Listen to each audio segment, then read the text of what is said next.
emails, reports, write-ups. But sometimes reading can get really tiring. To stay focused, I use a free Chrome extension called Speechify. All I do is highlight the text, right-click, and then Speechify reads it out to me. SEC data show $359 million of GameStop shares failed to deliver. I can increase the speed and can pick from a variety of really high-quality voices, which just makes it so much easier to focus. I can now listen twice as fast as I can read, and my eyes don't get strained, especially if I'm working late at night. And with one click, I can send whatever I'm reading to my phone so I can listen to it on the go. Use Speechify for free on Google Chrome so you can spend less time reading and more time doing what you love.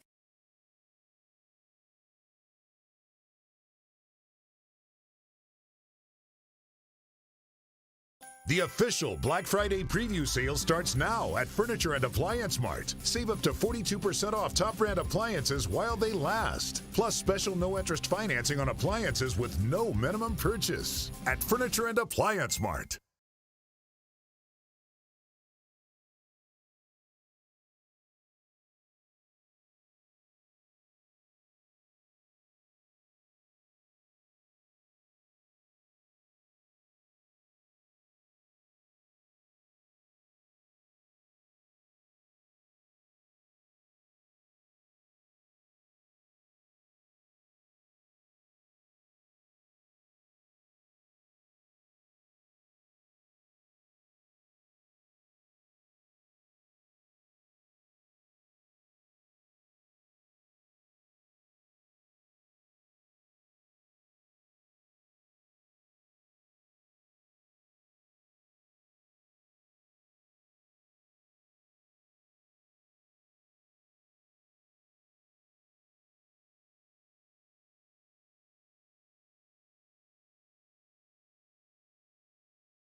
The Elven Conquer Tower.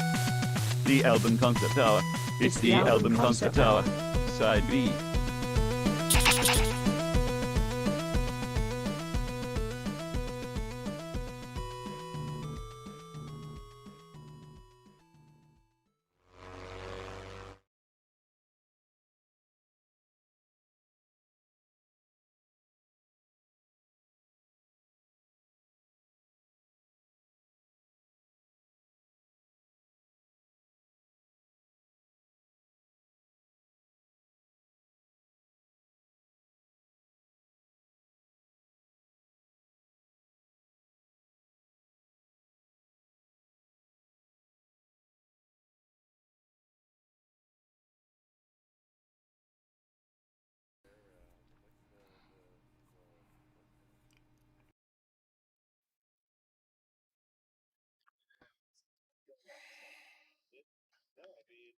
Test.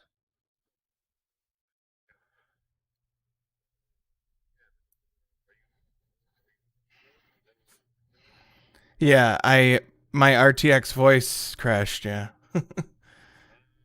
My AI that removes background noise.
2004.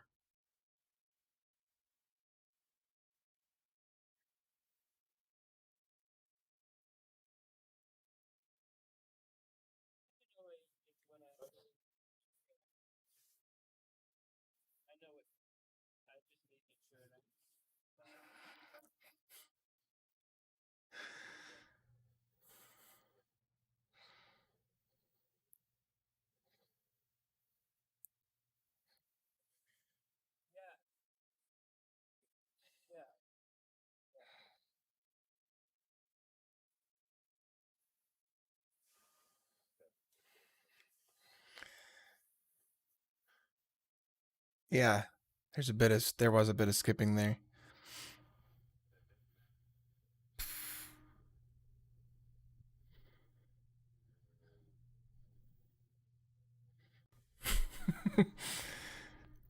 We'll figure this out. I was hoping it wasn't me only because I was worried that it would be like my VPN or something and his tunneling, but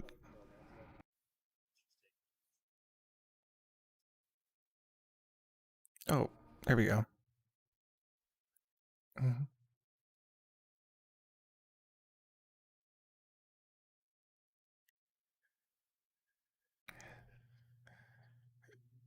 Well, we were just having our technical difficulties in getting started tonight were like they couldn't hear each other, and then when I came back they couldn't hear me.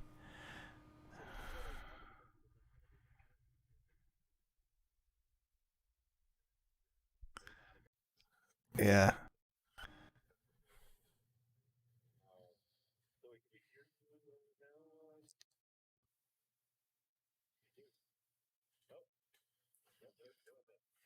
Yeah, and now we are. Yeah. But when he returns, we can. Oh, wow, that's. Technical difficulties. No. No, I didn't put it to the break. I put it to 3-panel, and I'm trying to just fix it. All right.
It's a labor of love. It is not. Yeah. It doesn't make sense. Like it's so much effort versus the reward, but we love it so much, and Mm-hmm. yeah, and we're currently on a 2 movies per year schedule. So the Oh, Heard wow. You Got Married came out in June, and Metal Detector Maniac is coming out any day now Metal on Detector Blu-ray. Maniac. All right. Yeah, and yeah, it's. I think it's a unique experience because it's not Hollywood actors doing Hollywood Mhm. stuff. It's my uncle, you know, in Yeah. lead roles sometimes who doesn't. He's never acted before, and we made him an action star, you know, stuff like that. That's Yeah, amazing. yeah. Where are you shooting at? What location? Massachusetts. I mean, my backyard, my Nice. garage, public parks, alleys. Yeah, It's something we see in this show when we've had guests. People are like, "Oh yeah, where are you guys located in California?" We're like, "We're not in California." Yeah. Well, We're I mean, also- that's you are, you know. Yeah. the beauty of it is it's like anyone can at least get it out there. The next step Yeah. is getting someone to actually pay attention to it. And for me, it's been a 20-year battle. But like I said, I've been full time for 5 years now, and That's pretty amazing. I thank my lucky stars, and I work even harder than I did before, just because I don't want to have to go back, to real life. Yeah. One thing I mentioned on this podcast before is like, any artistic endeavor that you're getting into, you need to be okay with being broke for like 5-10 years maybe to pursue your passion. Yeah, you got to just give it away for so long before you even like think the Chili about Peppers said. charging people. Exactly, that's what they were writing about. They were writing about being an indie artist when they wrote that song. Yeah, that's what I think it's about. No, we're really excited to have you on, and we're gonna help you hopefully discover some tracks or some understanding of New Hampshire by the end of this. You said you're researching a new state album. Is that right? Yeah, I've got 15 more to go. New Hampshire is one of them. I lived there for 10 years. Okay. But it's good to get your viewpoint as well. Yeah. So we've compiled a list of songs to maybe help you out. We have kind of similar goals. Like we're doing, like on this podcast, we're always trying to find music that's got a high Sufjanity rate. Do you know Sufjan Stevens? You're aware of Sufjan Stevens? My arch rival. Your arch rival? Oh, okay. Of course I know. I'm sorry. He does to bring 3 up a sore states. Subject. He does 3 states, and everyone's bowing down before the master. Meanwhile, 3? Whatever. And I was gonna say I want the third now. But yeah. Meanwhile, they just sing songs about cities in town. It's like a media blackout. This is ridiculous. I know. You're the only ones who respect me. You're so much more prolific than he could hope to be. And I heard he just went back into hiatus after being out for like 2 years again. Then he makes an album based on weird movies. Meanwhile, I have another act called The Singing Film Critic. No one gives any press to The Singing Film Critic, but of course, Sufjan mentions like a few movie titles, and the press just goes nuts. I'm filled with rage. I think he's maybe biting your bits. He could be. He's doing the research. He's like, this guy's on to something. Well, after he abandoned the States project, nobody has faith left in the guy. Yeah, I know. He's just been coasting off of that for decades now. But but we found someone that actually did a pretty good, like the first 6 tracks here is an artist that did a pretty faithful like representation of the Sufjan style. Some of them I think even better than Sufjan, honestly. But the first 6 tracks we're gonna hear are from E.J. Lee, from an album that she made called Bienvenue New Hampshire, which I think means welcome New Hampshire. So so we the first half of the podcast is going to be pretty Sufjan like. So I hope that doesn't upset you, Matt. I don't know how much of his stuff you've heard, but yeah.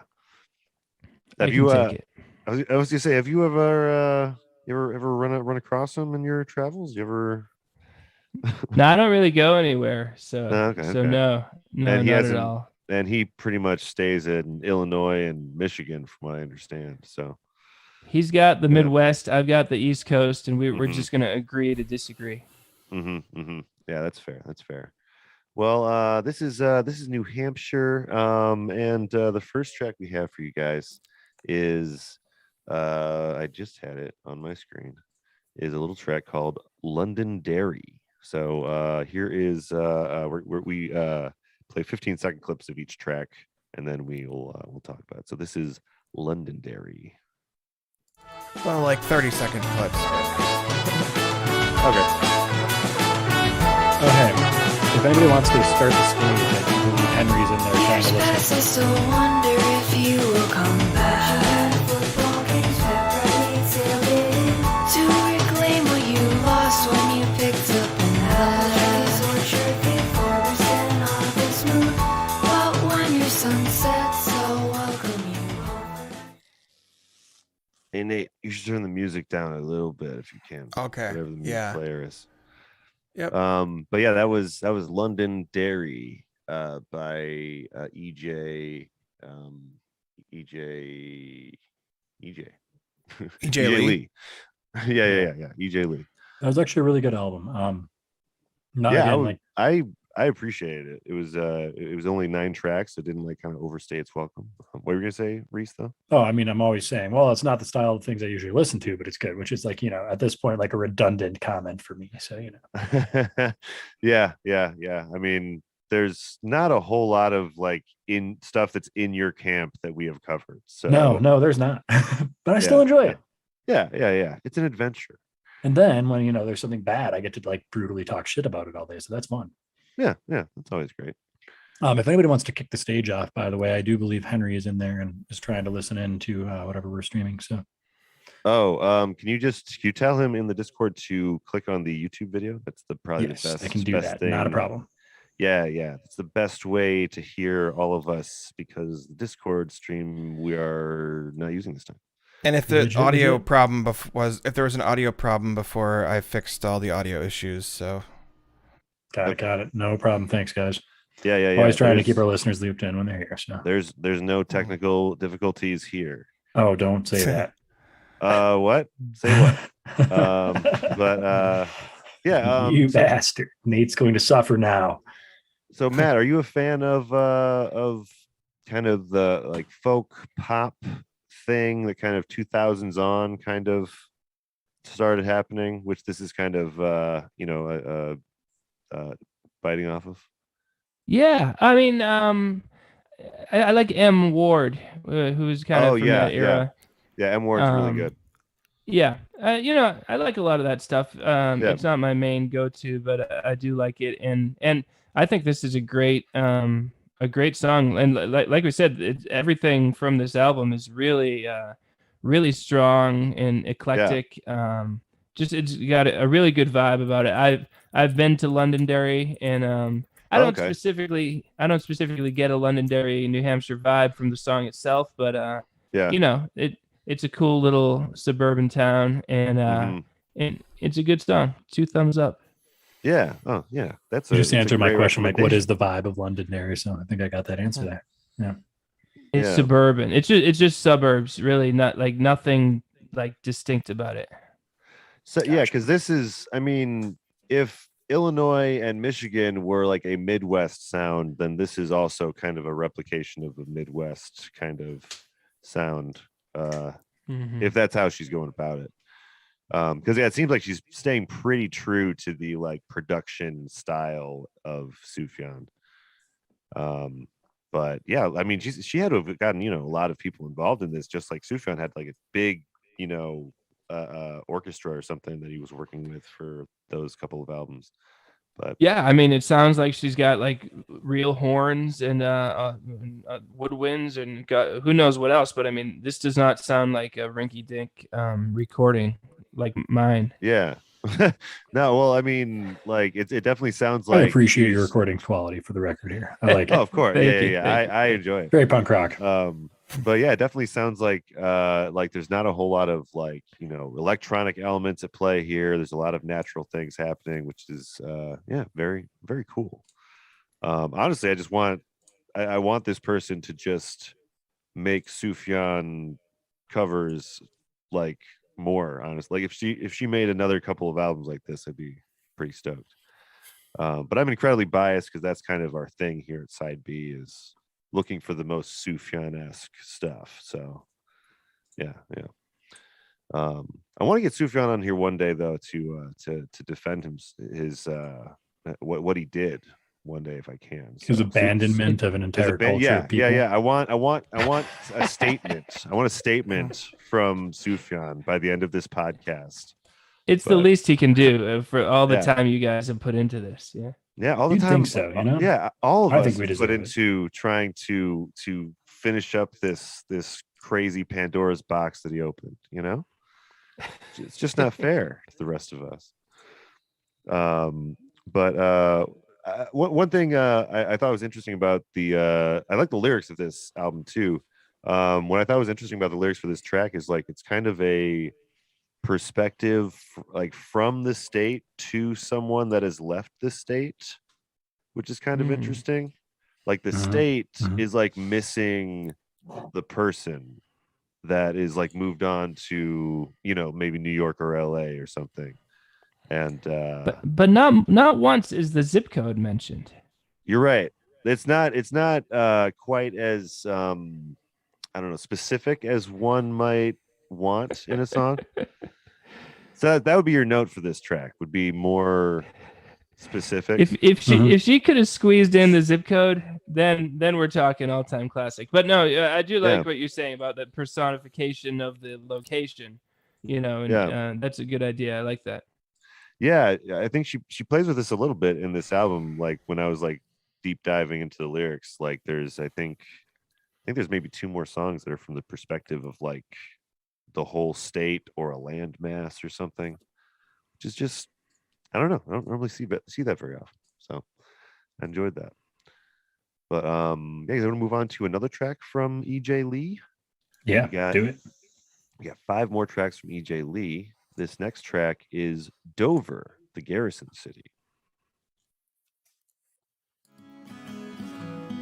When the leaves slowly change, when I can't see your face, when I can't settle down anymore with you here.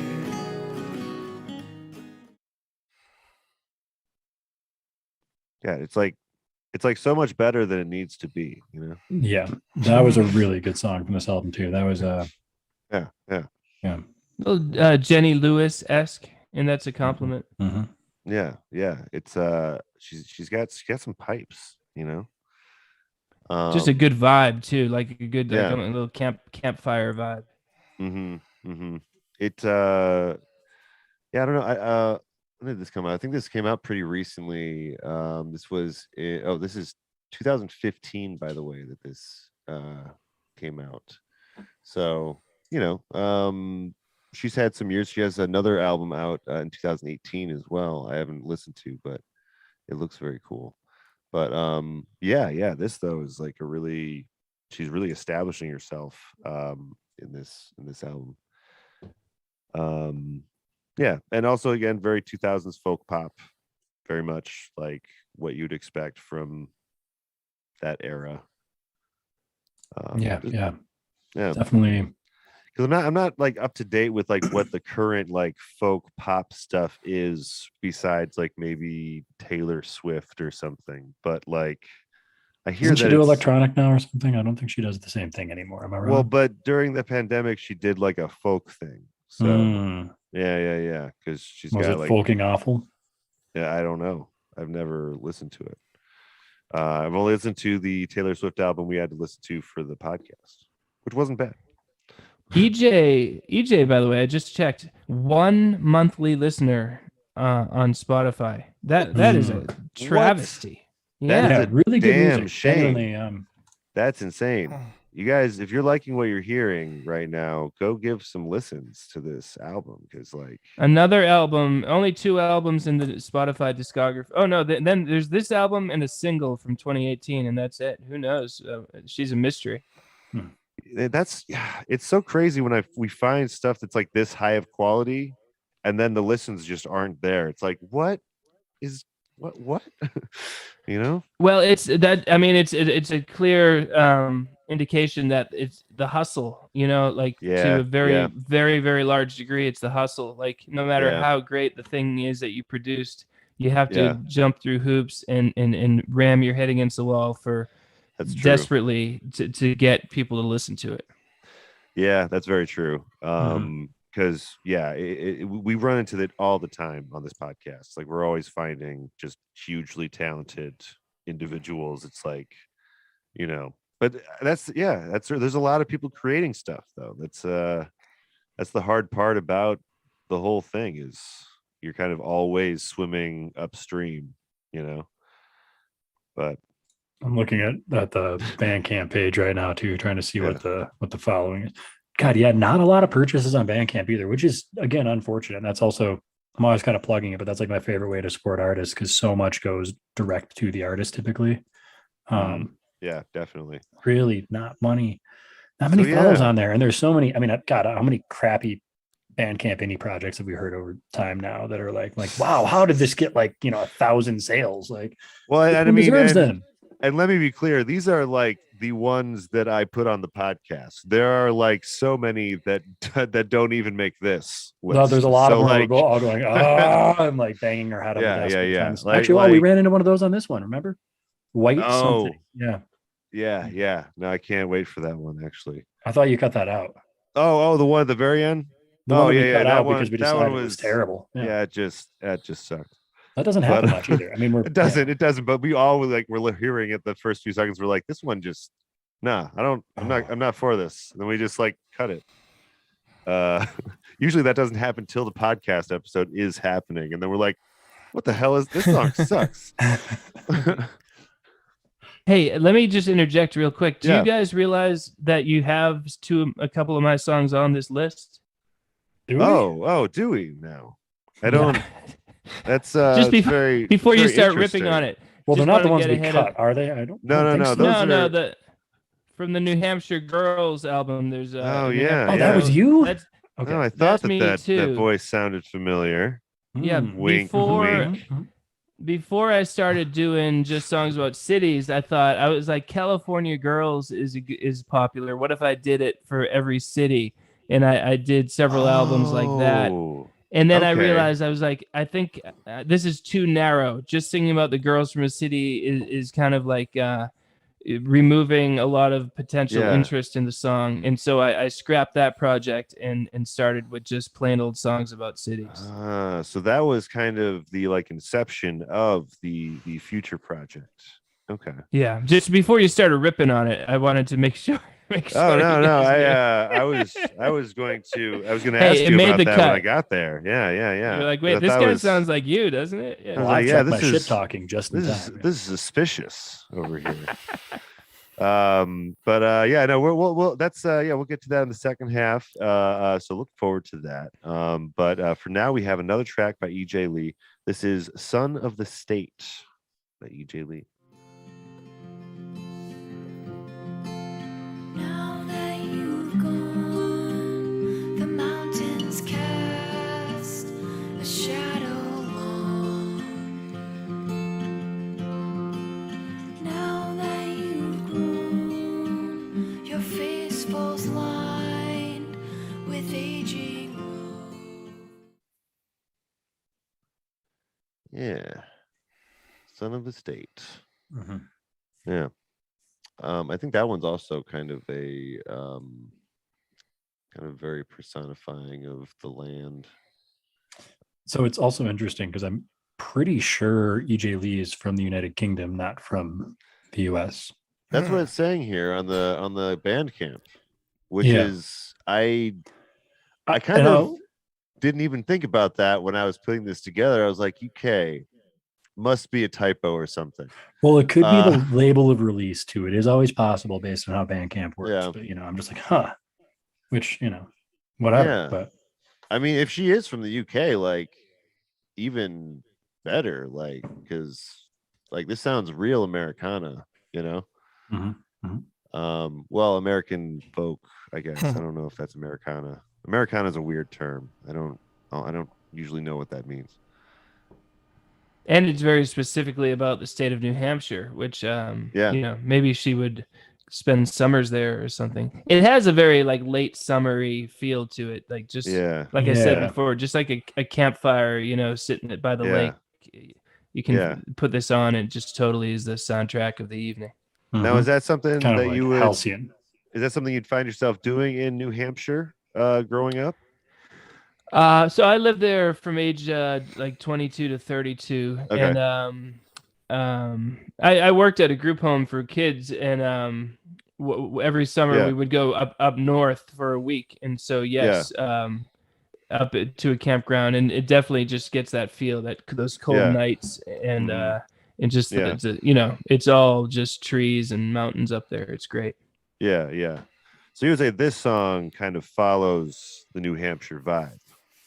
You think better than maybe some of the other two tracks? The first one more so. The second one, yes, but the first one, not quite. Okay. Yeah. No. I really appreciate her. Just her everything in this. I really want her to have more attention. Like for real. Like go check out her stuff, guys. But yeah. I don't have a whole lot more to say about this track in particular. It's another nice track for EJ Lee. Sufjanity is so far, this is probably the highest Sufjanity we've had of anything I think we've covered, because we've had people that have done tried to do Sufjan-esque things, but it's still enough of their own thing that it doesn't sound like it, but this one really is just, she's really nailing the Sufjanity. So maybe we should be putting this on a different scale though, now that I'm thinking about it. Maybe this should be on the Farley scale, I mean, we're always talking about the Sufjanity of an album, but how about the Farley anity of when all is said and done, look, the race is not over, is what I'm saying. That's here. Right true. now, that's true. You're ahead. Actually. Currently, when people think albums about states, they think of him. But by 2050, they're gonna think of me. Gosh darn it, they're gonna think of me. Yeah. That's keeping the eye on the prize. No zip codes. Yeah, no zip codes anywhere. Yeah. Come on. It's ridiculous. At no point do they mention the elevation, whether or not there's a public library. Come on. Yeah. I mean, you hear about a few local landmarks, but where's the specifics? They got good local government officials. You'll never hear that from Sufjan. Yeah, Sufjan actually prove he knows anything other than, it felt kind of sad this summer while I was there in Michigan, Yeah. That's really, I think, his big problem is they're both about the states that he was close to, and he just couldn't cut the mustard when it was a state that he didn't personally have an attachment to. That's when Wikipedia comes in handy. Yes. There are tools available to really, really understand a state. I mean, you probably noticed, I don't write any words ahead of time. I hit the record button for the vocals, and I then just start scrolling through Wikipedia, and whatever catches my eye, those become the lyrics. That's amazing. That is absolutely amazing. Yes. I will say, I do get a what were the commercials for Rick and Morty? The interdimensional commercial episodes of Rick and Morty, interdimensional cable. They kind of feel a little more improvisational, and he's even breaking sometimes near the end of some of them. That's kind of how it feels to me. Very you're having a lot of fun with it. Very loose. Yeah. Oh yeah. There's giggles. There's giggling, and even my phone rings sometimes. So you can hear the sound of the phone ringing and me quickly silencing it, but no time to go back and remove that from the final edit. No. Improvisational time geographic indie. Yeah. But we're gonna move on to another track though. We got a couple more from EJ Lee. This next track is this is the one about the old man of the mountain. This is the fall of the old man of the mountain.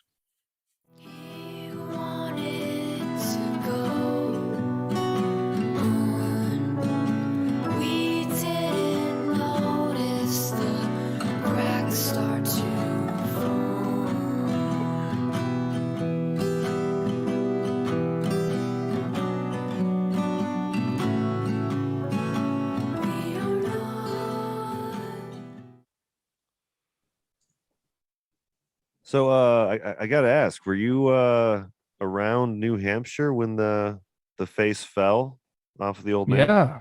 Yeah, I was devastated, Oh my as we God. all were. Oh my God. So I've seen it pre-fall and post-fall, and Yeah. frankly, I mean, if you look long enough at anything, you'll see an old man in rocks. You know Yeah. what I mean? So Yeah. you can. It's like looking up at the stars and seeing a constellation. Like you can just fake it. So So he's so still he's up still there. there. He's still Yeah. up there if you look closely enough. Yeah, and for people You that believe. for anyone that doesn't know what we're referencing, this was a like rock face in New Hampshire that had kind of a maybe a face looking thing. And just in 2003, like it was curated and like sought out for like a tourist destination for like 200 years or something. Wasn't it on the And license plate? it might be. Yeah, it still is. I'm pretty Still sure. is. Oh wow. Okay. There's still Pretty sure. That's Yeah, just false yeah. advertising at this point. Come on. Yeah. It should be the pile. It should be the pile under it now. Yeah. But yeah. Why does your license just plate look like it has a pile of turds on it? well, there's a story actually. But yeah, it's just it's amazing to me that it's just in 2003 though that this happened. So it's like within our lifetimes that this, was had a completely different face. This mountain. So, yeah, a really important New Hampshire staple. This one. I was seeing all these references to old men, mountains, and stuff. I'm like, what's going on here? There's got to be something besides just an old mountain man trope. I don't know. But yeah. We got a couple more tracks for you guys. We got but that's the story of the old man, the face of the old man on the mountain. She really, she describes it really well. But yeah, this next track is a little track we like to call Great Bay, Before and After. When summer ended, it was me then. Not to fly home, not to follow you. I'll watch your seasons change in pictures, letting mine stand still. Yeah.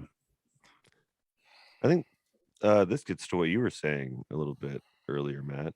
That kind of Yeah. Summer ending. Yeah. There's something, I mean, New Hampshire is like a place where you go camping, where you go for like a summer trip in August or whatever. Yeah. And there's something very magical about New Hampshire in the last couple of weeks of August, like it gets up to 85 degrees during the day, but it gets down to 55, so there's just this like that fall is around the corner, like there's no denying it. And so she captures that. Another good song.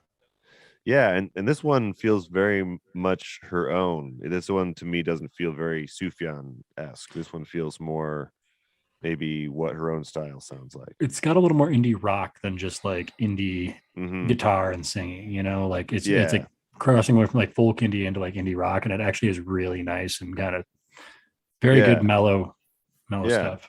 I wonder if this is what her follow-up sounds like. I'm gonna have to look into it, but she does have a follow-up. So if you like this, I feel like she enunciates her words in a Taylor Swift way, and I don't consider that a criticism. Okay, but I think that there's definitely a little more pop sensibilities, I think, going on here too. Yeah, definitely. Because man, like it's weird. I can't even think of Sufjan's voice with this stuff playing. Like I almost want all the Sufjan stuff to sound like this in retrospect. Maybe she should just go and cover the rest of his discography. Just take it over for him and continue on as the new Sufjan moving forward. That's what I think. But I don't know. It's a path. But yeah, no. I don't know. I'm definitely going to be coming back to this. What, Reese? Oh, just pretty much anybody with a little more gumption should take over for Sufjan. Let's be honest. Like, it's really a gumption thing there. It's like, Yeah. The fact they went back into retirement, man, it's crazy, man.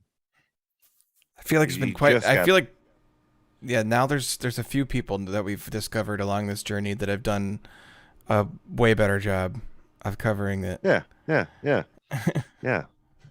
But of course, like we said, we're gonna have him back on the podcast at some point, of course, to explain himself. Mark my words. Yeah. So if you're listening to this and you're on Twitter or Facebook or anything where Sufjan Stevens has like an official web presence, just blow him up about it. Tell him to get on this podcast. And give us our goddamn answers. If we harass him enough, I'm sure he'll respond in a reasonable way. You guys, we got one more track from EJ Lee, though. This next track is Bienvenue, New Hampshire. And that means welcome to New Hampshire.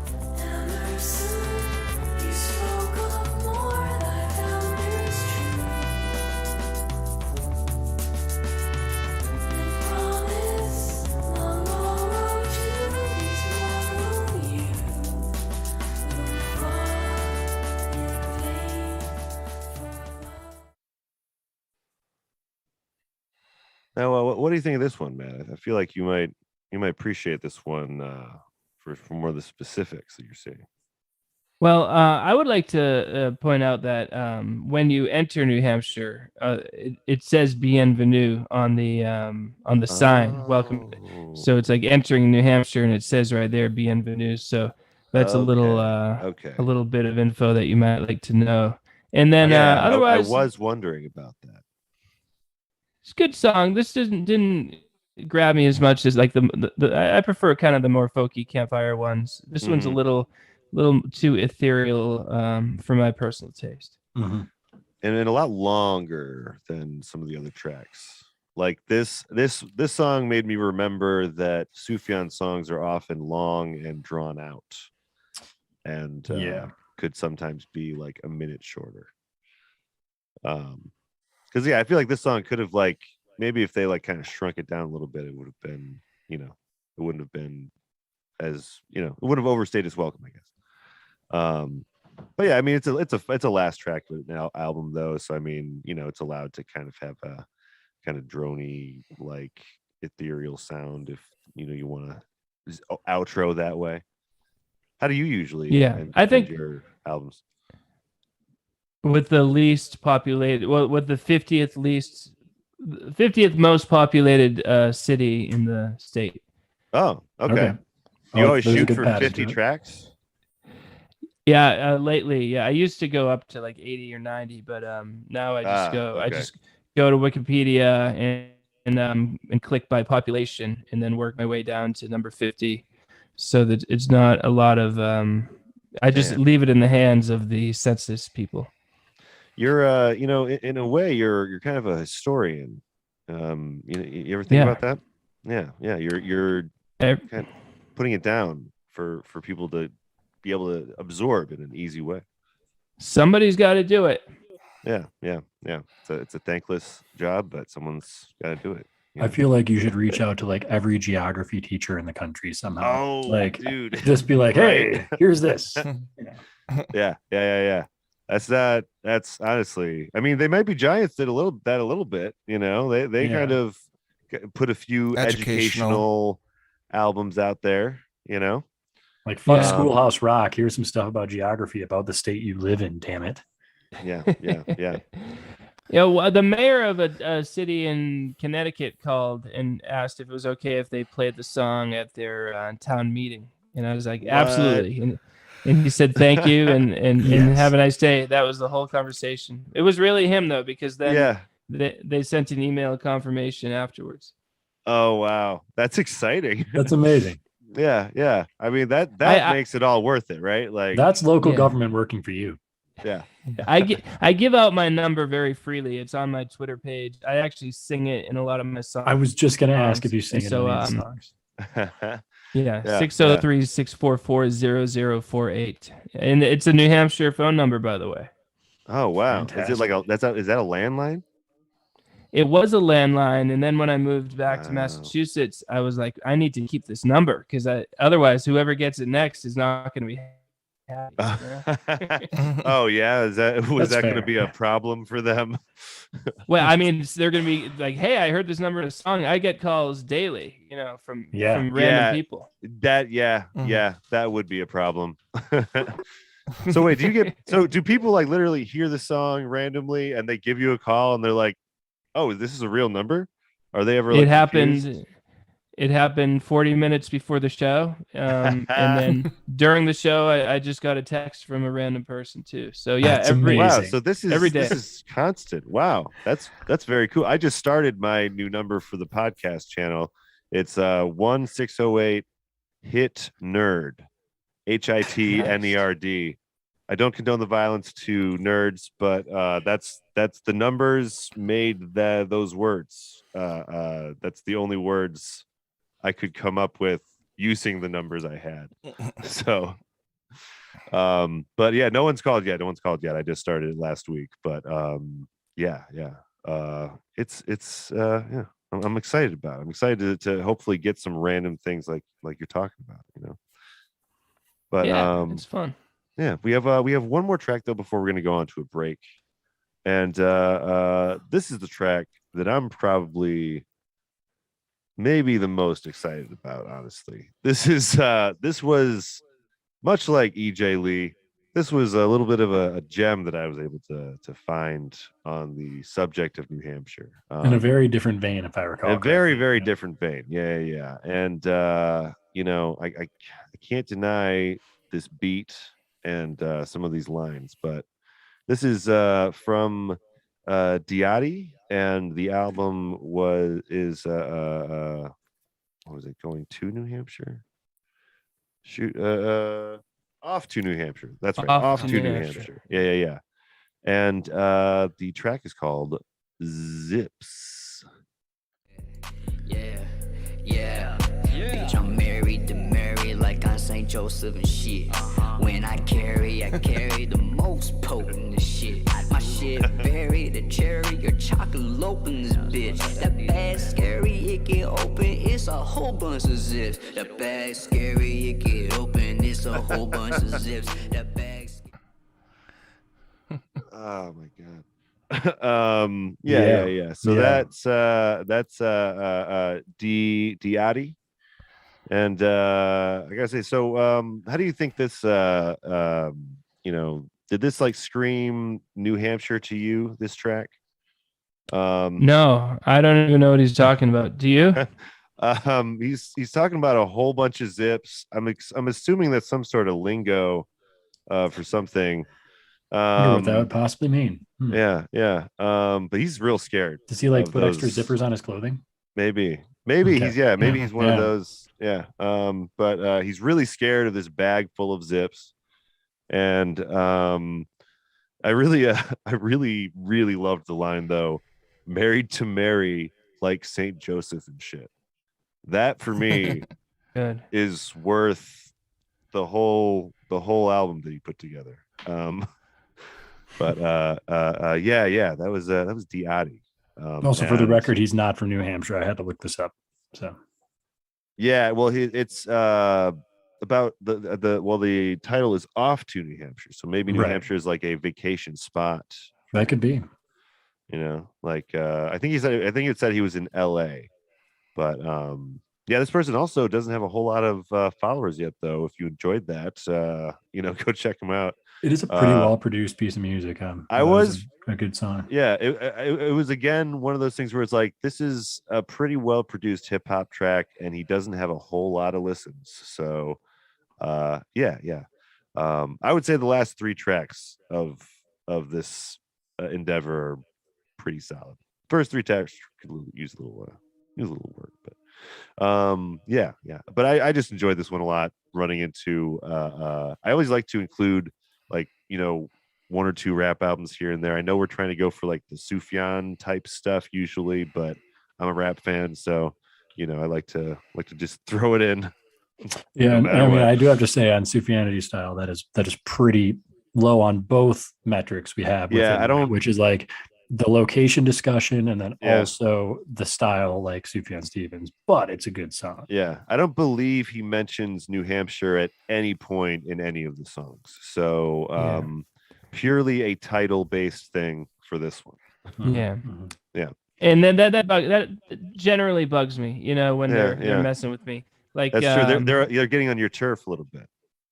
it's just like and I get it. It's funny to give to, you know, kind of like surprise people with a title and have it not be what it says it is. But in general, especially in the era of streaming music, you know, people are typing in exactly what they want to hear, and if you don't give it to them, then they're probably going to be upset. Yeah. And if you're looking up New Hampshire, you're looking for New Hampshire music, and there's nothing here for that, you know. Yeah, but yeah, musically, it is an accomplishment for sure. Yeah, it's pretty. It's a fun track. If you're if you are into this style of music, it is definitely worth a listen. You can also check him out. He's on Twitter at D Gotti, I think. What was it? Diotti. Sorry. I think I It's keep on wanting to say DI'ATTA, by the way. So yeah. That's right. Yeah. And if you look at it on the ATTI, what did I say? on the list or on the cover, it kind of looks like it says death, which is very, very cool and spooky. Yeah. So those were two kind of random indie artists that we found that are adjacent to New Hampshire music. And when we come back, we have a few. I think the rest of this is a little more. It's a little more listens than the previous tracks. So when we come back, we'll have Sonic Youth by Sonic Youth's New Hampshire. Whatever you do, don't stop. It's only been an hour since everyone on Earth heard those same words. And after seeing what happens, I won't be stopping anytime soon. Their screams kept me moving, and I'm exhausted. He'd stopped moving. Black tears streamed down his expressionless face, and then he smiled. I wish I could say witnessing his dying moments was the most horrific thing to happen to me today. Well, I mean, this album is already playing with time and space for 3PO and R2 to even understand these references. Why not get three? And you know what? Later we're going to find out. Right before John Bon Jovi dies, they take a recording of him, and it's all beeps and whistles, and they use that for R2D2 back in '76. Oh my God! You broke this wide open. It's the only thing time travel. Wake up! Wake up, sheeple! John Bon Jovi is R2D2.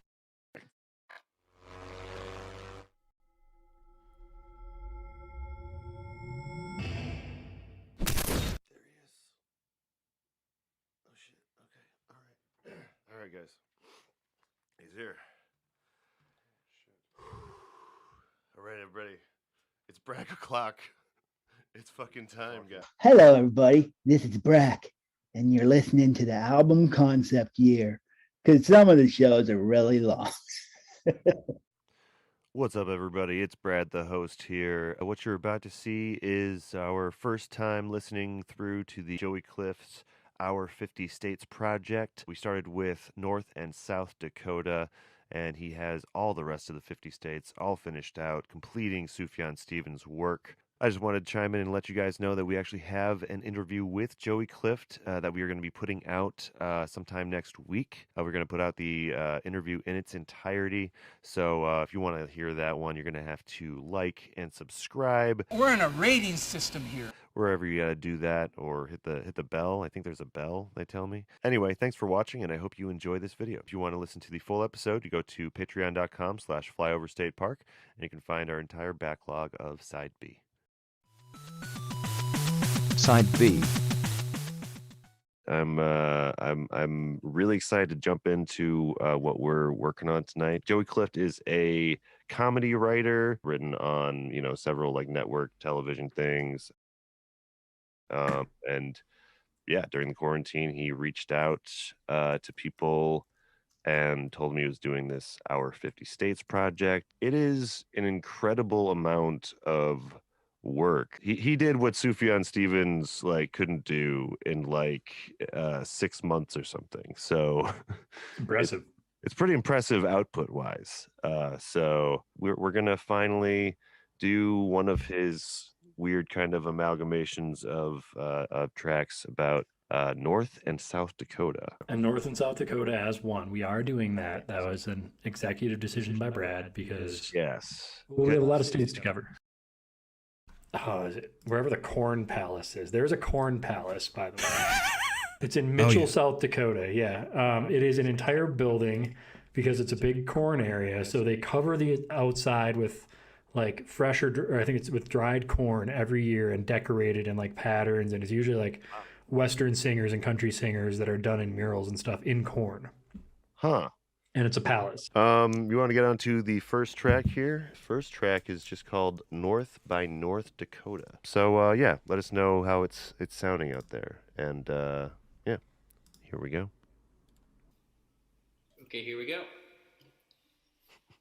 Hey, same start. Wow. No idea. One second, guys. I'm going north by North Dakota. That's what this letter told you. I won't be back when the winter snow thaws again. I'll always treasure. Oh, he really did produce the entire list of states. That's so impressive. I know, right? It's completely insane. Going north by North Dakota.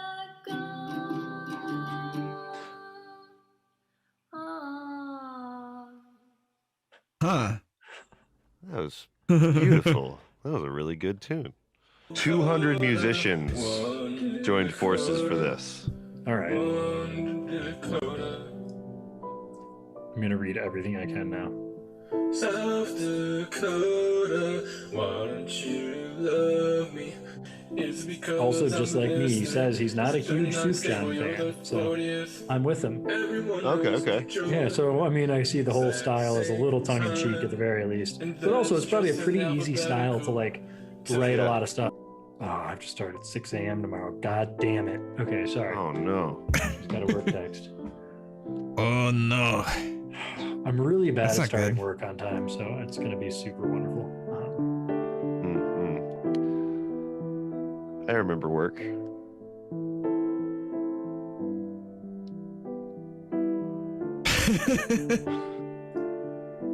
I love how there's like this sad piano playing, and you're like, I remember work in the before times when the people could go outside and play. I mean, this is a hell of a pandemic project overall. Yeah, what'd you guys think of that? How'd that hit you? How you feeling? Right. Well, because when you said one Dakota, I mean, I could think of it as like one people. Yeah. And I could definitely think that, as I mentioned earlier, I definitely think the Lakota Sioux could think of themselves as one Dakotan people. The white settlers who turned North Dakota and South Dakota into a joke for us to laugh at. Probably no. I don't know. I'd like to start this story by asking, please nobody sue me for anything I'm about to say. I'm pretty sure nothing that I say is libel or slander. I don't remember which one is spoken aloud. But I have a story about something that happened while I was an 8th grader in a small North Dakota town. I'm not going to specify the name of the town because I am afraid that people will hear about it and get mad at me. So the wrestling team became somewhat infamous nationally very briefly in February, about 10 years ago, in my small town, because the team had stopped on the way to a tournament. They'd stopped on the side of the road in order to slaughter a raccoon. They saw it on the side of the road and thought, this is our chance to just murder the beast. And 4 or 5 students, as well as the coach, got off and just beat the shit out of this poor animal. And according to this news article, which I would love to cite, but again, I am afraid of a lawsuit. They put the animal under the bus in like a little storage compartment, and they thought it was dead. And then the next day they opened it up and realized the raccoon was alive after all. Someone's parents found out about the whole thing while they were on the way to the tournament, and they were disqualified because they were told they had to come home. And you might think, okay, well, this was a big thing, you know, the coaches probably all got fired. No, they did not. The wrestling coach was unanimously allowed to keep his position for the rest of the year. I believe he didn't come back the following year. And he retained his position as an elementary school science teacher. And I guess my whole goal with this story is to say that my town was incredibly bizarre, and it's the sort of place where a room could be packed with support for a man who asked a bunch of children to get off a bus with him and slaughter a raccoon. And I think that's pretty beautiful. I also think that this man taught me in elementary school, and he told everyone that if I had drank milk, I wouldn't have had a broken leg. Which I don't think is true, but because he made that comment, I was a little... I've always had a little, you know, just a little about him. So if anyone thinks he's a bit silly based on this story, you know, that's fine by me. Oh my God. Wow. Holy shit.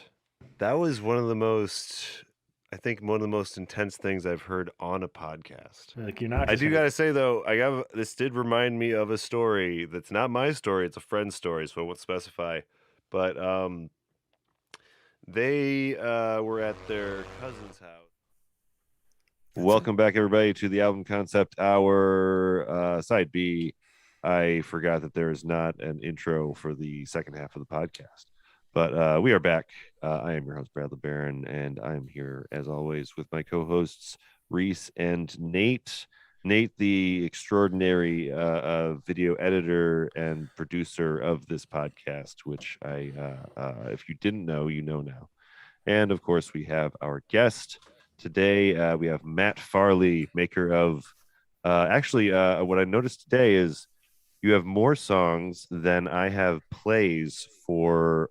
I think all of my podcasts right now. So we're almost at 10,000 for side A, and the rest probably have less than that. So I'm pretty sure you've made more songs than I have listens. So it's an impressive. I probably have.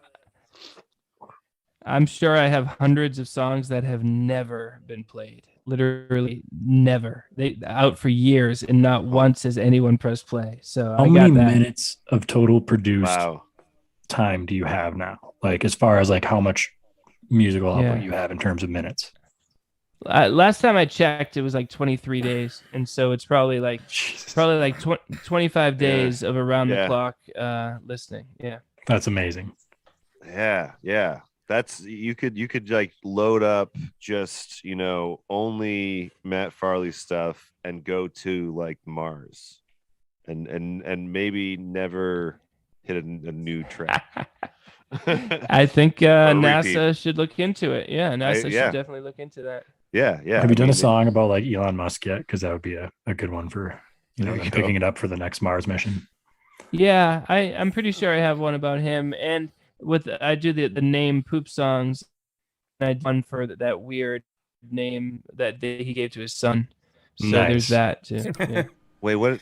Oh, I forget. What did he name his son? It's like X Ash something is the way it's pronounced. I can't remember specifically. I looked it up and did that. Yeah. Okay. That's sometimes rich people name their kids very strange things. I don't get it. Yeah. Like Moon Unit. Wasn't Moon Unit someone's kid? That was Dweezil. That was Frank Zappa's kid. Moon Unit and Dweezil. Frank Zappa's kid. And then Jason Lee has a kid that he named Pilot Inspector. Pilot Inspector? Yeah. Actually, I think that'd be a cool. I'm pilot inspector. Well, I mean, Dweezil's a weird one, but it's also I don't know. That's definitely a good fun of. Those are all like nickname names. You know what I mean? Those are like we're gonna call you something else. Like pilot inspector is a class in a video game. I'm not gonna be like Moon Unit Zappa. Like, man, I wonder if they had middle names. But we're gonna move on to a track, guys. We got 6 more tracks left for you guys. And before the break, I teased we're doing Sonic Youth's New Hampshire. Does it have anything more to do with New Hampshire than the song Zips that we just heard? Who knows? Only we can find out by listening.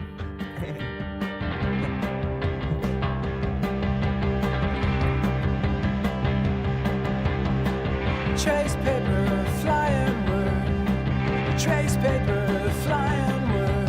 Break. City scoot high. City scoot high.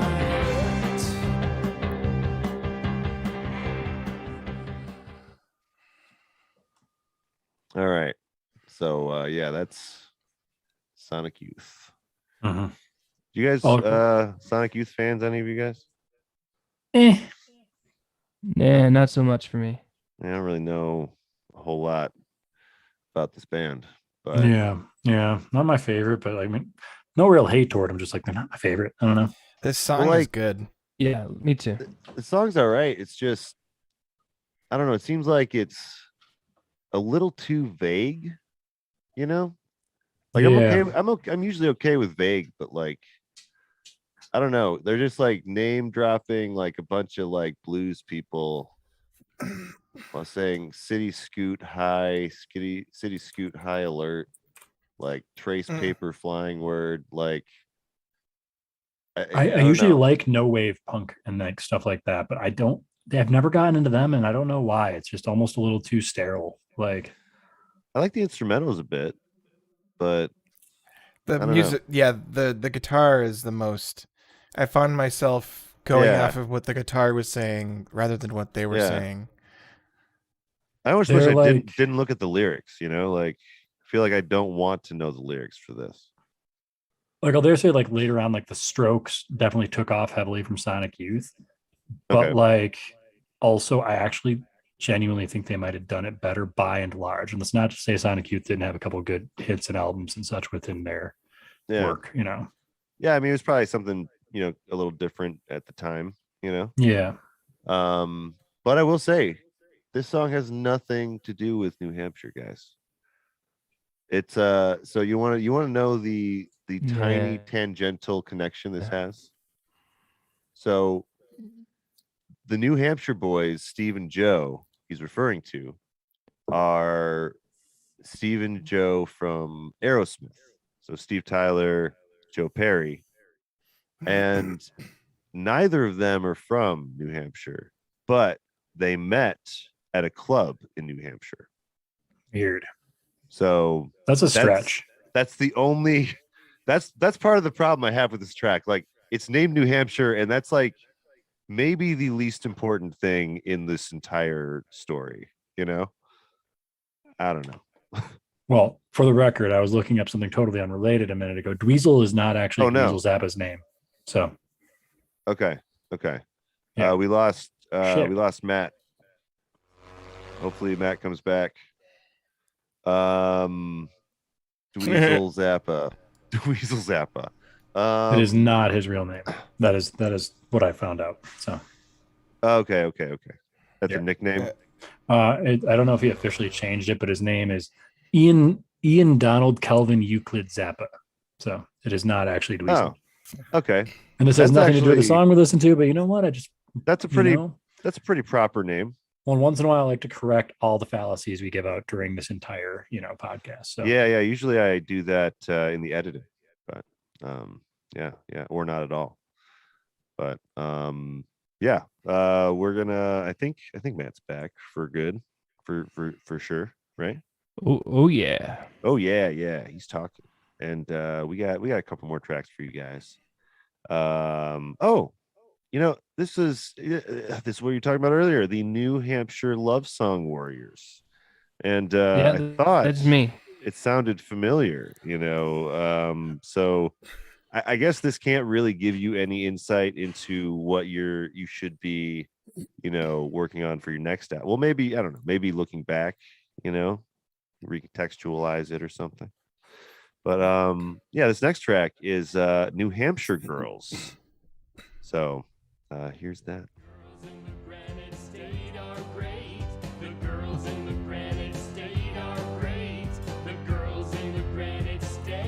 So,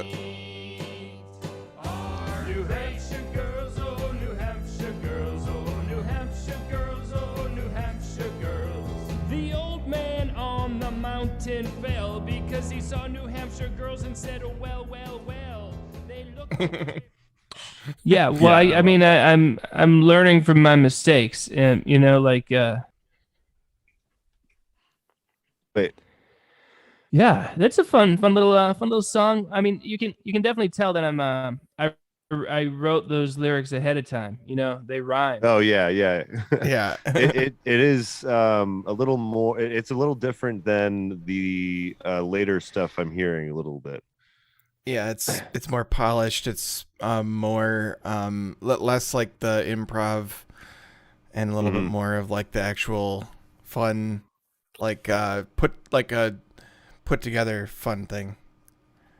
Yeah, he's having some connection issues. Oh no, yeah. That's that's the thing about doing these things online, guys. It's, Zoom is there's always not always our friend. No, and I wish that there was a better option. I really do. Yeah, he's back. Well, yeah, I think that was a fun track though. That's yeah, it's a fun track. Good. The girls in the Granite State are great. I think he's back. Yep. Yeah. Yeah. I don't know what's going on with my connection, but I put in the effort.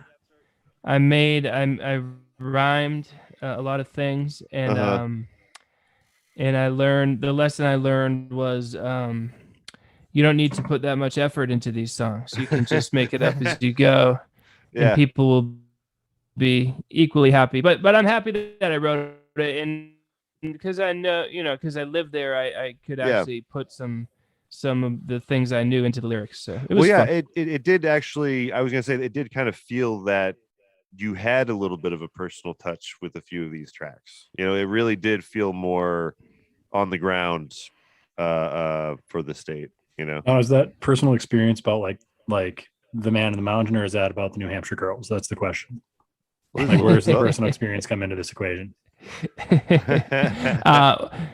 No, I definitely wanted to just celebrate the ladies in New Hampshire, and the Man on the Mountain falling was, I mean, I don't know if New Hampshire has even still gotten over it. So I had to definitely get that in there, but kind of put a new, it's like, this isn't so bad. He wanted to fall down to get closer to the ladies.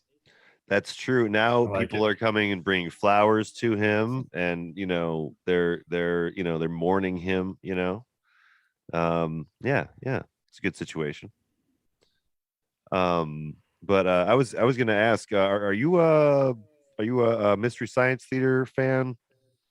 Yeah, a little bit, and I'm a big fan of low budget movies in general. So yeah. Well, I was gonna say, this song, for some reason, it really reminded me of like one of the sketches or something that they would do in Mystery Science Theater, like between the actual movie clips. Sometimes they do like a little song like this, just for whatever the episode was. It really has that. Yeah, feel. Totally. Yeah, and it's a compliment. Thank you. And I was going to say, while we were on a break, I was asking about, if you've gotten anything on Dr. Demento, since that's been on subject on the podcast recently. Sorry, what have you had on Dr. Demento? Sorry. Yeah, it was one of the poop songs. I'm pretty sure I pooped on Santa's lap. It was something by the toilet bowl cleaners, and it was a huge thrill for sure. It's kind of like put that high on the resume. try to slip it into conversations when I meet people, you know. Yeah. Oh yeah, I was this number on the Dr. Demento show this week. Yeah. I would yeah, that's something. I mean, he's a legend that's been in the game for longer than, you know. I mean, he's the like father of novelty songs at this point. Oh yeah. You know, he keeps it alive. Like I've listened to a couple different like Comedy Bang Bang. Early Comedy Bang Bang used to have like, you know, spoof musicians and you know, comedy musicians come in sometimes, but they stopped. And like, you know, there's yeah, it's an important thing to curate. It's gonna never mind. I was about to say something. I was about to be like, oh, it's gonna suck when he's gone. But you know, we still got plenty of good years with Dr. Demento. Do not say that. Have you seen our record tonight with like, oh, no more technical difficulties? Let's not do this. Knock on some wood right now. Let's not kill Dr. Demento. Yeah, I agree. Yeah.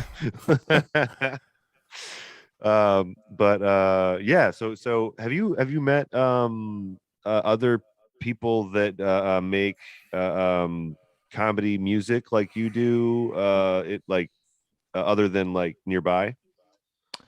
No. I'm really just in my own little suburban world here, where just doing my thing in this little tiny room in my house, annoying my wife and kids, you know. It's the way it should be. Yeah. That's not dissimilar from what I'm doing, but I'm just annoying my dog. I met Jimmy Fallon because I did the Tonight Show, you know, and he's got a couple of pretty funny albums, so that was cool. But yeah. Like, what was when did that happen for you? 2016. They had me do a song called "Used to Be a Pizza Hut," and he told me, he was like, I was looking up Pizza Hut on Spotify, and I happened upon your song, and I thought, hey, let's get this guy on the show. So ta-da. Wow. And, me and Jimmy Fallon have just about the same talent seeking process. That's good to know that I'm on the right track. Yeah. I wondered if like the rest of the staff was like, sheesh, I can't believe we got to let this Pizza Hut guy play, but Jimmy wants it. What are you going to do? Yeah, well, I saw an old video of like Dr. Demento on an old David Letterman interview, and I was like really like thrilled, but like also like confused, because like, man, why don't I see like him more in those areas or whatever? But I don't know, it seems like like that's, I think, when the late night show host is doing like a good job, like really finding the comedy that's actually there rather than just what is, you know, hitting the charts or whatever, you know. Yeah, I mean, early Letterman was almost like a podcast, you know, where you could go a little deeper than most late night shows do nowadays. Yeah, I didn't realize how far back he went until I saw a couple of those early ones. It's like, wow, it's a completely different set and everything. Paul Schaefer's not there. Are you watching that? It's on HBO right now. There's like the history of late night. Oh no, I haven't seen that. No, but I'm just watching like YouTube clips or whatever. Yeah. I'm still at the starving artist stage of the content creation, so I've cut most of my subscriptions. But no, there's it's something I've always, you know, loved, though, you know, being a kid from like the 90s 2000s, like, you know, we got to see like the golden age of Conan O'Brien and stuff, so, you know, we got a really good experience with late night, and now like everything's late night kind of, you know, it's like it's very watered down. Yeah, there's so many that are trying to kind of to do that it's like, I don't know. Podcasting is where it's at. Seriously. Yeah. There's ever since Conan did it, it's like it's become quite a big deal to bigger names, you know. Yeah. But yeah, we have another track from the New Hampshire Love Song Warriors. This is Bywise Girls, Allenstown, Pembroke, Suncook Village. Is there another? It's It's stopped on what I'm looking at here. Yeah, I'm not sure. I should know as a writer, but yeah. Yeah, well, you write. Why am I asking? You write like so many songs. Yeah. Why would you ever remember any of these lyrics, right? But yeah, this is by Wise Girls.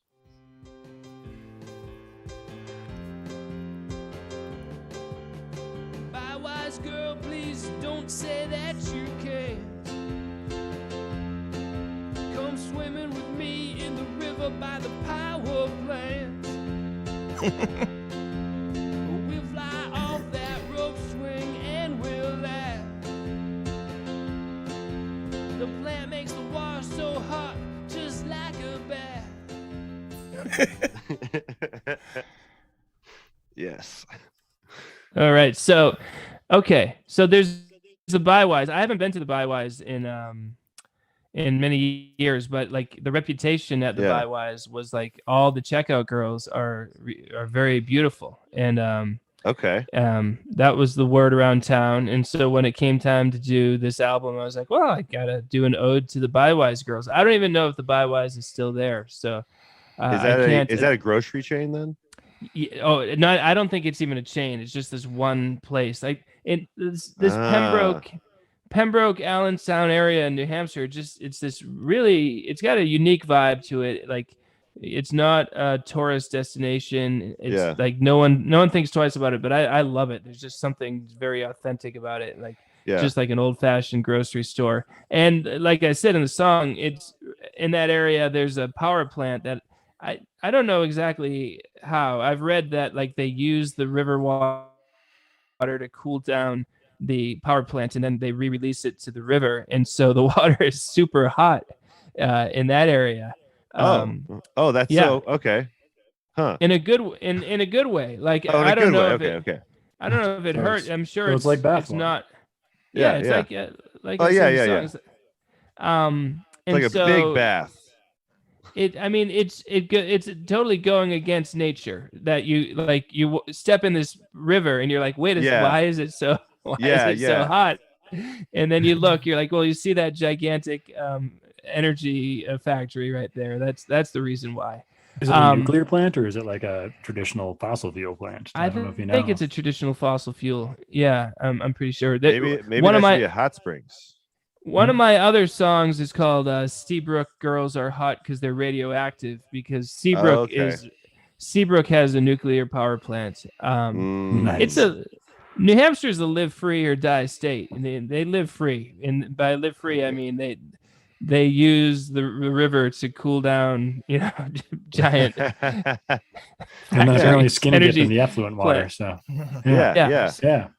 I mean, so anyway, that was it.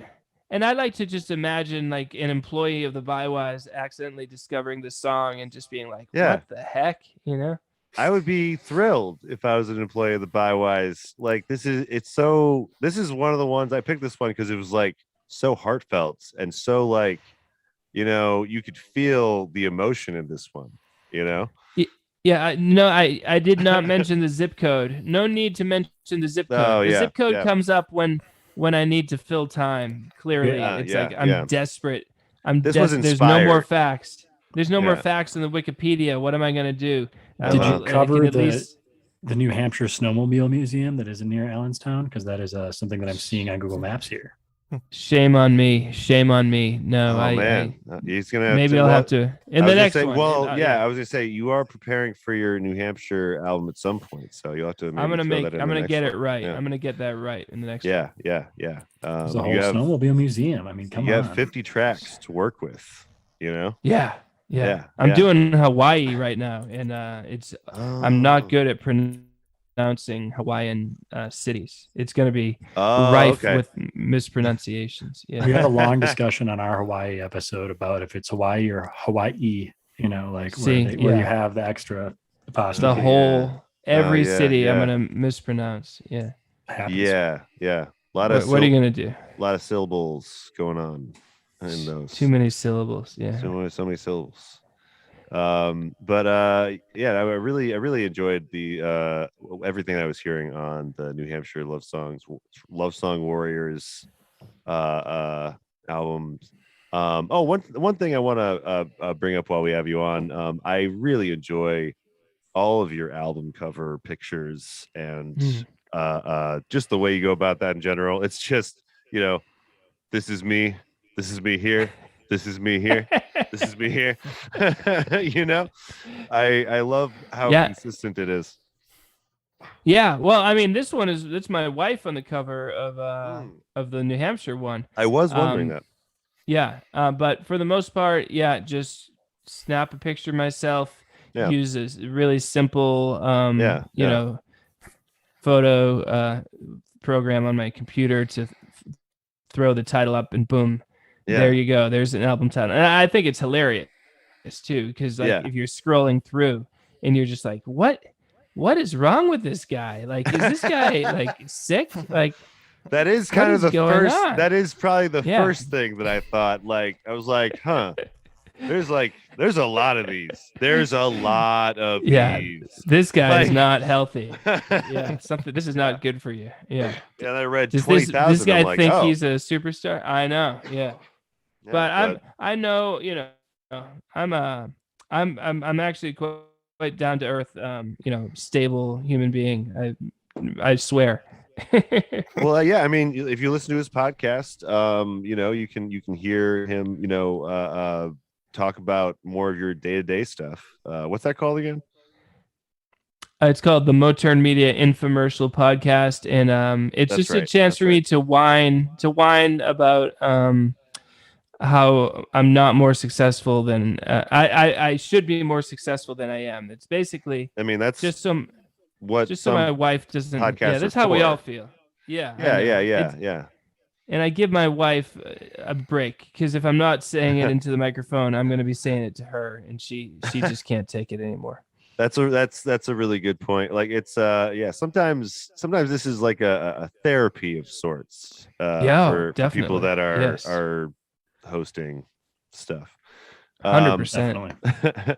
Yeah. That's actually part of the reason I stopped doing I was interviewing different family members, and like it started to become to the point where it's like, this is just kind of like therapy that I'm broadcasting to the world. I'm gonna focus on music. It's definitely an interesting thing. But we have a couple more tracks for you guys, though. We're gonna move on to this band called Scissor Fight. Anyone here heard of Scissor Fight? Not before this. No. Okay, no Scissor Fight heads here. But I don't know. I was kind of enjoying this. This is kind of giving me some Clutch vibes. But this is Scissor Fight's song, Granite State Destroyer, and their album was also called.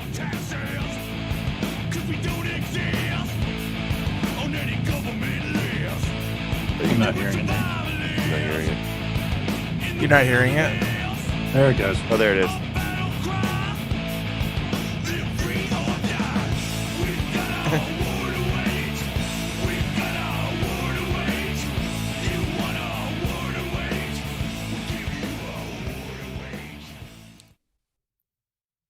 Yeah, that was Live Free or Die. Scissor Fight.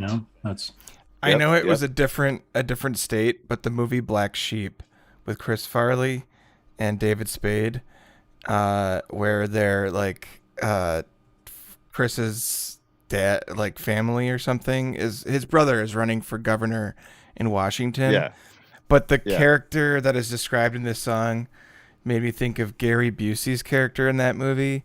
They like run into him in the woods, and he's like this like kind of like, you feel bad for him a little bit because he's probably like got like PTSD and whatnot from the war, but he's just like kind of a mountain man, and he lives by his own rules, and he's like traps them for a bit.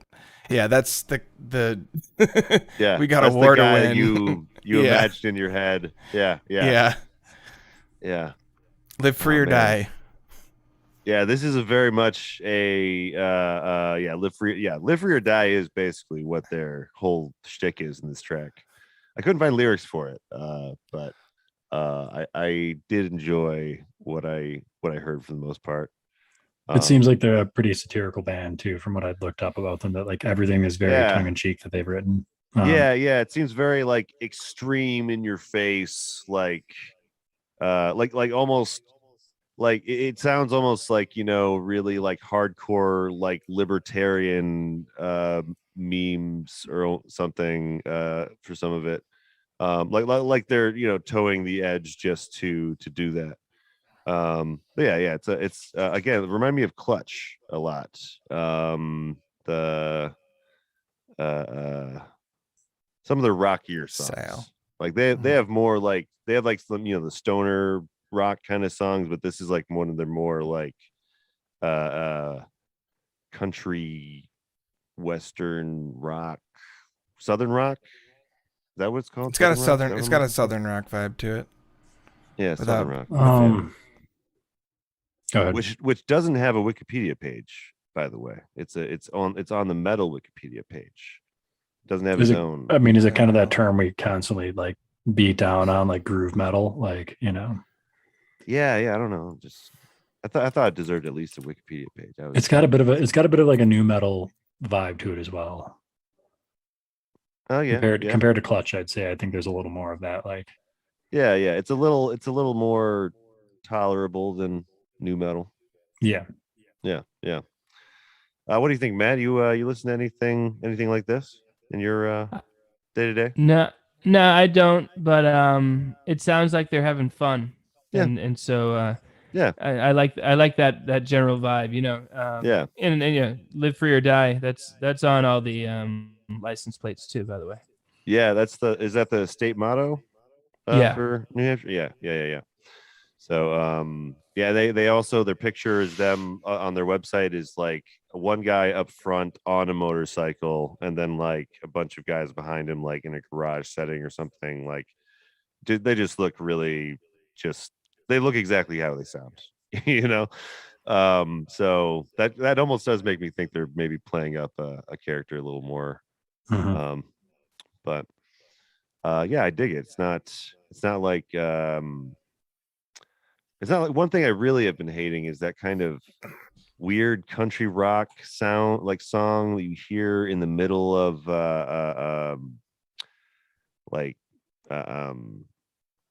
those TV shows like Pawn Stars or you know, any of those reality shows from like the History Channel where it's like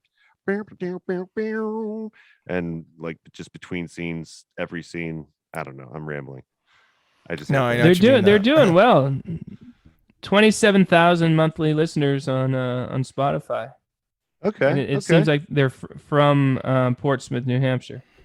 Oh wow, we finally have some New Hampshire people in here. Well, I mean, you were in New Hampshire, but yeah. I'm Massachusetts born and raised, but yeah, I mean, the states are very small around here. You know, you could drop New Hampshire and Texas like 20 times. You know. Yeah. Like there was like 13 of them, if I recall, and they were all like kind of in that tight little section there. Yeah. Then it got a lot bigger. Yeah, it was heck yeah. So these are actually New Hampshire folks. So do you think this has a New Hampshire vibe? Would you say? Yeah. I mean, New Hampshire is big. Like, you know, there's a lot of bikers in New Hampshire, and and like are there mountainous regions? Well, I guess there has to be. There was the old man on the mountains. So. Yeah, the whole northern part. It's the White Mountains. You know, Mount Washington, and it's very country and rustic up there and beautiful. Yeah. Nice. Well, let's see what this next track, A Mountain Man Boogie, sounds like. This is Scissor Fight.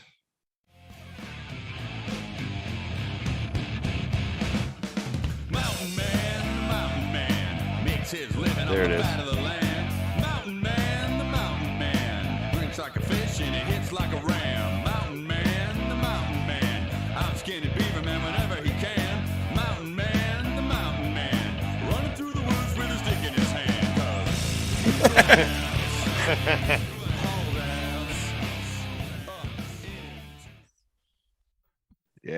Yeah. Now that sounds like a Mountain Man song right there. Yeah. That is a great song. That is fun. Yeah. Ooh, That is real yeah. good. Yeah, yeah. Like if I was at the show, I'd be losing it when this song came on. Yeah. Yeah. Fucking Mountain Man. But yeah, this scissor fight. They fucking I'd give them some listens, I get a bit of that, like, I don't know, comedic rock aspect from them too, though, which I kind of appreciate. Yeah. That reminds me of Psycho Stick is another comedy metal. Yeah. Comedy metal thing. Yeah. You can do comedy metal, There's no one saying you can't do comedy metal. Go out and do it, people. Yeah, definitely. And the music, but the music's good. That's the trick right there. Right. The music is quite listenable and good. Mhm. And it's not like, there's a line, it's hard to know where the line is, but you can know when someone's crossed it. And they have not crossed into the line of just pure, too silly, too ridiculous. It's straight faced enough that you can just kind of enjoy it, and not just for the comedy. Yeah. Like this could be on like a radio station and not just a novelty song radio show. This could stand on its own.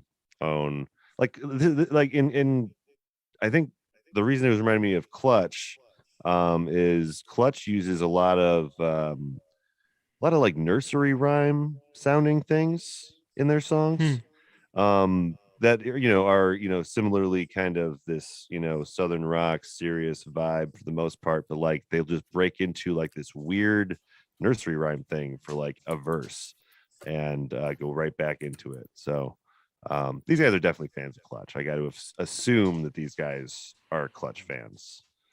But yeah, they're having fun. The vocalist's name is Iron Lung, according to their bio. Iron Lung. Wow. Yeah. Wow, that's he dislocated his shoulder and then spent the entire show trying to punch it back into place at one point. Wow. Okay. Wow. Okay. This guy's legit. Yeah, I believe that Iron Lung has something to do with his like absolute love of smoking things. So. Yeah. That would make sense. Although I don't know if you want to tempt fate with that kind of nickname, right? That's just begging for an ironic death, Yeah, that's true. So he's gonna want to be careful about the smoke. Fucking Iron Lung. Wow. I'm definitely gonna have to look into this band then. Hopefully there's some video footage of that happening because that sounds awesome. Actually, I would be going to every show that they came to locally from that point forward. Like, who dislocated again? Right? Yeah. Will they do it again? But we have one more track for you guys. We're gonna end things tonight with a little piece by John Linnell from a little known band called They Might Be Giants. This is New Hampshire. He's very interesting. His brushes with success were just an accident. No one likes New Hampshire man.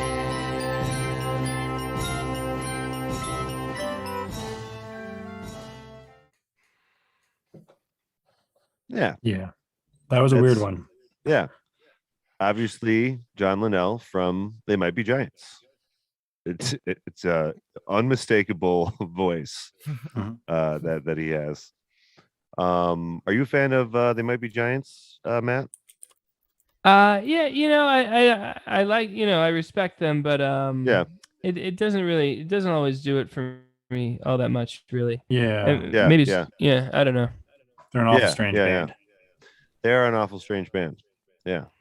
But they have some they have some tracks that are I think dip into the novelty realm, especially when they're doing like children's, some of the children's albums that they did. But yeah, this one comes from a album he has that is all states. It's not all 50 states, but it is. I want to say 13 of them or something. I don't have it in front of me anymore. But yeah, it's another educational thing that they put out. Do you guys know about the President album that they did? I do. Yep. Yeah. That one. That's the one I remember the most, probably from They Might Be Giants. They had that James K. Polk song. I think I had a teacher really that put that on one time. Yeah, that album was a real favorite amongst the teachers. Yeah. I mean, it's the same thing for the guy who sings songs about cities and towns. Like, reach out to the geography teachers. Get that market.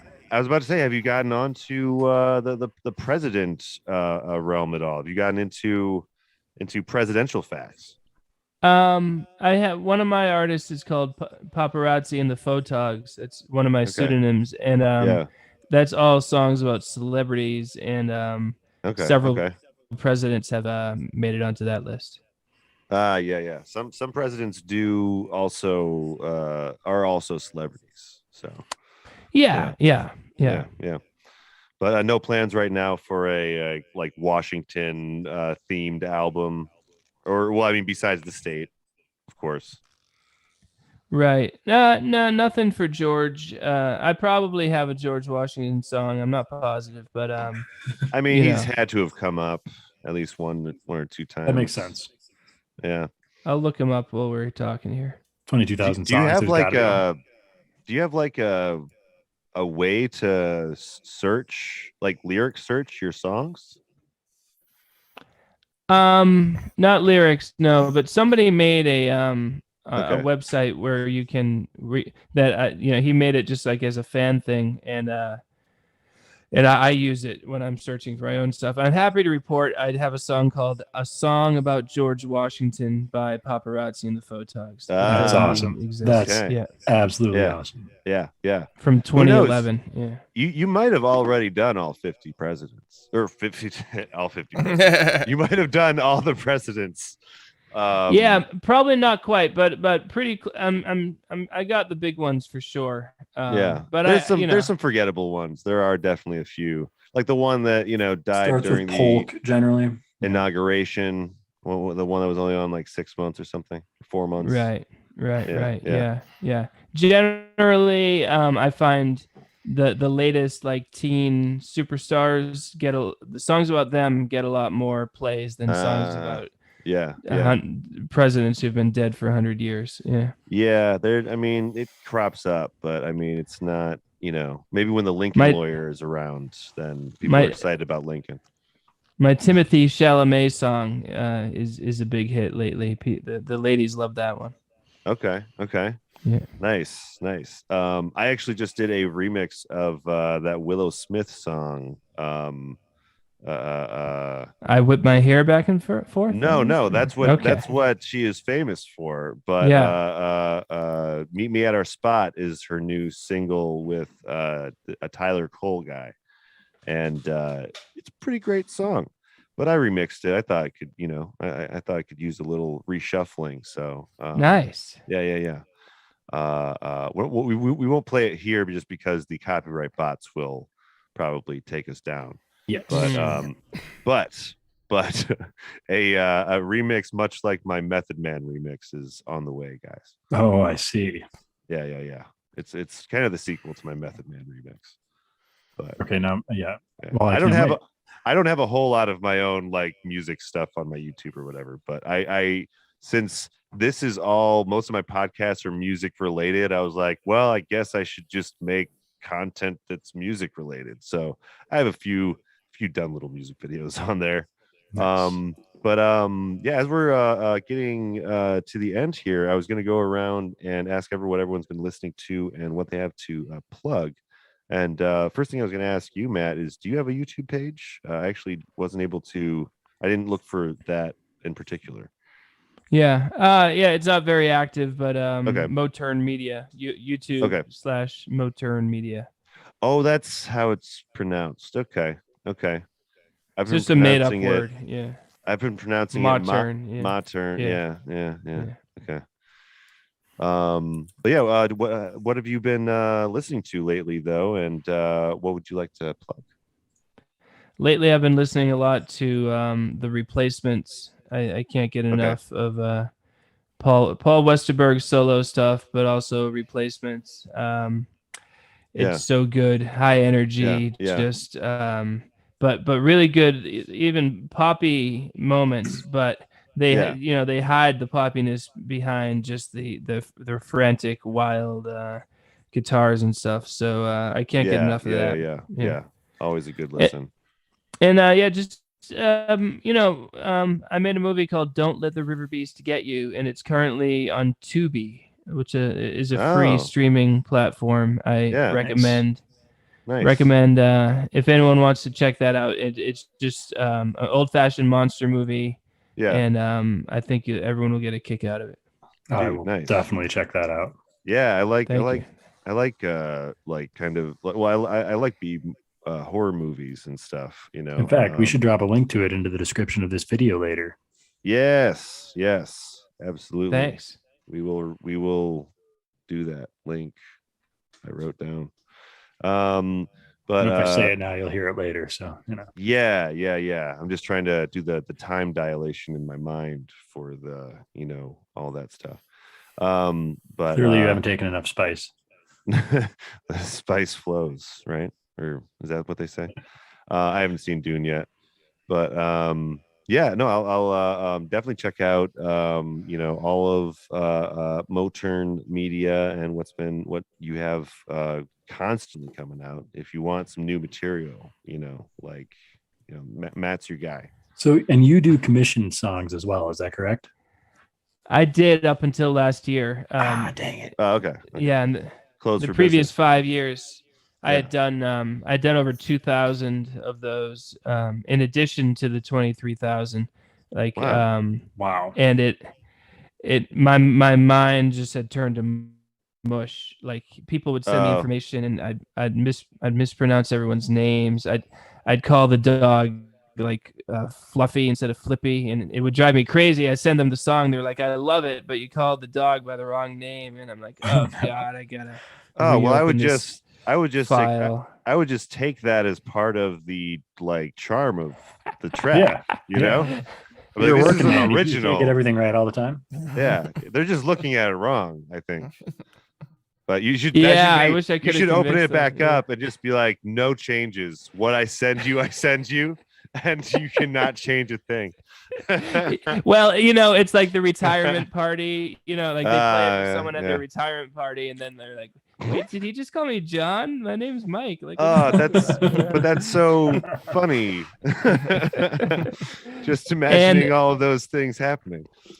I was commissioned to do a song for a funeral. I'm not even kidding. I wrote a funeral dirge.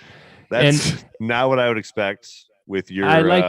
I know, with my oeuvre. Yeah. And so it's funny to imagine at the service they're playing the song, and people in the audience are like, "Isn't it the poop song guy?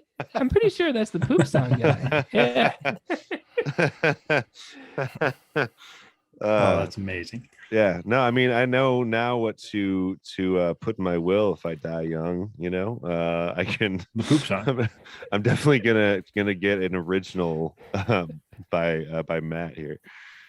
But we'll go around. Reese, what about you? What have you been listening to? What you got to plug? And then Nate, and then I'll end it. The hell have I been listening to? I didn't plan for this one. I don't know why. I've been listening to Greed Death and Ossuary, Very Different Ends. I've been stuck on Greed Death for a while. They're an emo band, and emo, I guess they call themselves slowcore, which is not exactly the same. Yeah, but really good, weird. Also, like sounds kind of friendly, but it's really depressive when you listen to the lyrics. So nice. It's a nice fall feeling. Yeah, that's kind of my sweet spot right there. Yeah, and then Ossuary from Madison, which is like a death metal band, with some friends of mine in it. And I like to plug them, and they're really, really good if you like death metal. Anyone I know? That too. Izzy. Oh, okay. Izzy Plunkett from Pyroclast, etc. Okay. Yeah. Definitely. Yeah. That's really cool. And I have no other plugs, of course. So that's fine. What about you, Nate? What do you listen to lately? I've been listening to some Mike Oldfield in the car. I've been listening to like instrumental stuff a lot. And so I've been listening to like Tubular Bells, which is his like first album, and it's the album that kind of helped launch Virgin Records. And also was popular for having part of the first song in The Exorcist. Oh shit. Yeah, it was like the theme of The Exorcist. And right now I got to plug this channel, Flyover State TV. It's the live streaming arm of our podcasting.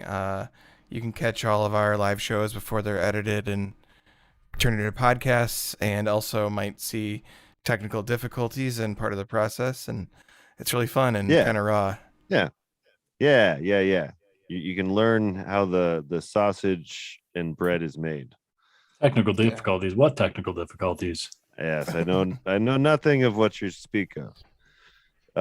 But as for me, I know I was joking earlier, but seriously, Willow Smith has grown the fuck up, and her whole album with this what did I say, Taylor Cole? I don't know. Tyler Cole. But their album, The Anxiety, is pretty freaking solid. I was really surprised. I don't often listen to newer music and get excited about it on the radio, but not bad. And as for my plugs, I would say check out the Discord if you haven't. We have a Discord. We finally reached 50 people in the Discord, so if you want to talk about the weird music that you like, and talk with other people that like random fucking music, go to our Discord, link in the description. And then if you want to check out everything else I have, you can go to linktree/Flyover State Park. That's linktr.ee/Flyover State Park. It's got all of the rest of the links that we have. And actually, if you want to hire me, if you're a local listener, or even not a local listener, and you have a podcast or you have some audio that you want mixed, I am putting my services out there. So just go to that link tree that you saw, or I listed before, and I can edit stuff and mix it from my little studio here. I'd also like to plug again the guy who plays songs, I keep saying, the guy who sings songs about cities and towns, because check him out and see if there's a song about your hometown, and if there's not, ask him why there's not yet, and then seems like that'd be a thing. Thank you. Thank you. Yeah, and look up, you can look up your name and the poop song. So there's probably going to be a song there waiting for you already. Yeah. So yeah. But yeah, thank you so much, Matt Farley, for coming on the podcast. I feel like, do you feel like you're a little more prepared for taking on the New Jersey album? New Hampshire, but New Hampshire. I feel... yeah, all these new states. Yeah, I get confused around those ones. I feel inspired more than anything. This is really revved me up, and it's like, you know what? Maybe I won't phone this one in after all. Maybe I'll really this might really go for it. Your best one yet, maybe? Yeah. Okay. Let me just say, if you go through the discography of the guy who sings songs about cities and towns, it's all what you would expect, except one album is called "I've Never Left My Hometown."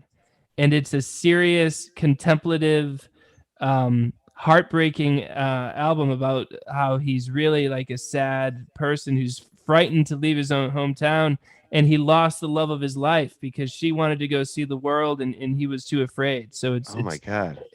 I highly recommend you check it out. That'll be my next listen. Yeah. That's epic as hell. So we'll be looking forward to your New Hampshire album whenever it comes out. And thank you so much for joining us.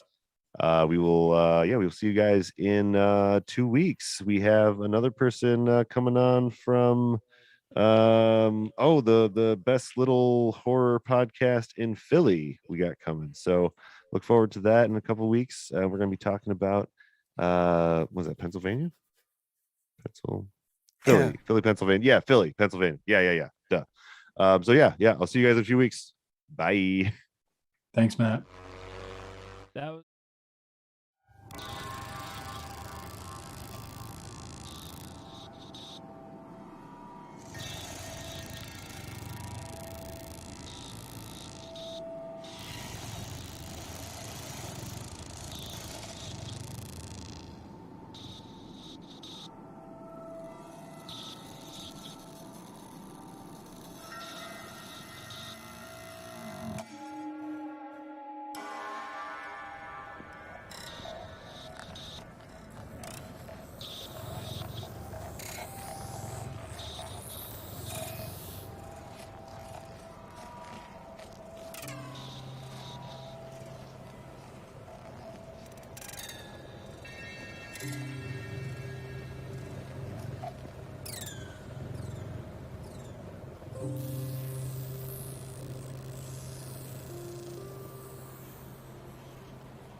Thank you.